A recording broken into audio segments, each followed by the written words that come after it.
Australia has only had one political assassination. In contrast, the US has seen 4 presidents meet that tragic fate. Recently, former President Donald Trump survived an assassination attempt in Pennsylvania, and he's already using these photos to his advantage as he squares off against Joe Biden for another shot at the presidency. In Australia, we have never seen that type of political violence shared in real time. The first political assassination attempt in Australia was not on a member of parliament, but instead on a visiting royal in Sydney on the 1st of May 1868.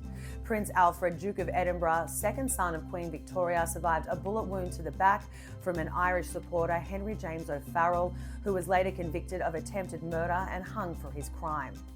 The first political killing, not assassination, happened on March 22, 1921, when controversial MP from New South Wales Percy Brookfield was killed after Russian-born corpsman Tomiyav fired 40 rounds into the Riverton crowd in South Australia. The MP was heard to have said, "I'm done, he has shot me," and later died in hospital. But this wasn't a targeted killing, therefore it cannot be classified as an assassination. On June 21, 1966, Labor leader Arthur Calwell was leaving an address he made to a massive crowd in Town Hall, Sydney, when he wound down his car window to shake the hand of what he thought was a supporter. 19-year-old Peter Raymond Cochrane then shot him.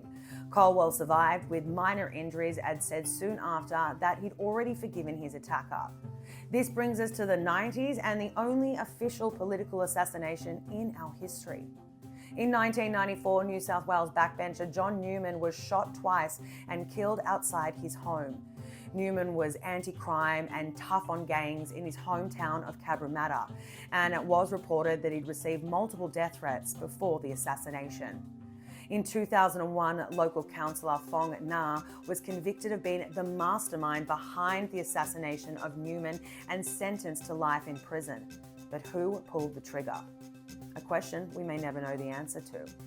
So while we're all still reeling from the madness that was the failed Trump assassination, it's also a time to be thankful for where we live in Australia, a country with gun control. The CDC reports that in 2023, over 48,000 people living in the US died from a firearm. Over 48,000. Let that sink in. President Joe Biden is now pushing to ban the AR-15 assault weapons, the same one that was used to try and kill the former president. One thing remains certain: the US needs gun control, and they need it now.